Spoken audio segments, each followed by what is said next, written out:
তুমি সিগারেট খাও? জি খাই তো। কেন খাও?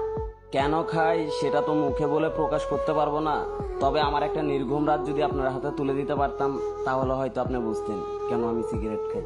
এখন থেকে আর কখনো সিগারেট খাবা না। কেন খাবো না? আমি বলছি তাই। কে আপনি? আর আমি আপনার কথাই বা কেন শুনবো? জানি না, আমি বলছি তাই শুনতে হবে।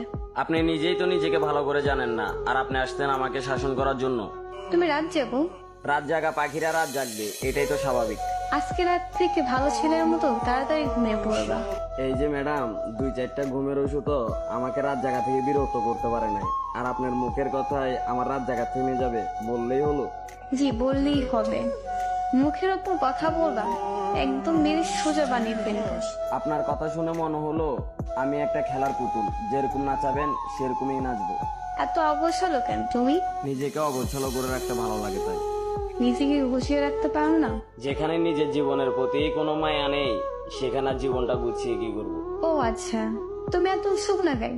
খাওয়া দাওয়া ঠিক মতো করো না? পরিবারের জন্য মাথা ভর্তি টেনশন, প্রিয় মানুষের দেওয়া আঘাত।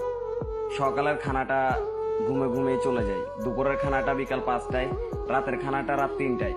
তাহলে চিন্তা করেন শরীরটার কতটা ভালো থাকবে। এত এলোমেলো হয়েছে কিভাবে?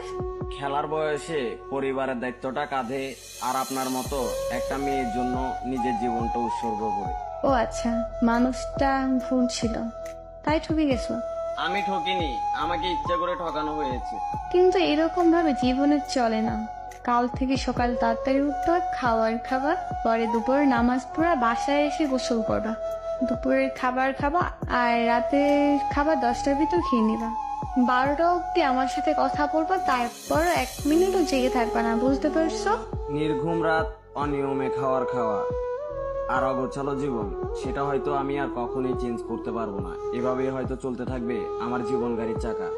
আর আপনি যদি মনে করেন যে আপনি এরকম নির্দেশনা দিয়ে আমার মনে জায়গা করে নেবেন তাহলে ভুল ভাবতেছেন, কারণ আমার মন দিল বলতে কিছুই নেই। তুমি তো দেখি অনেক কথা বল, যা বলবো ওইটা করবা।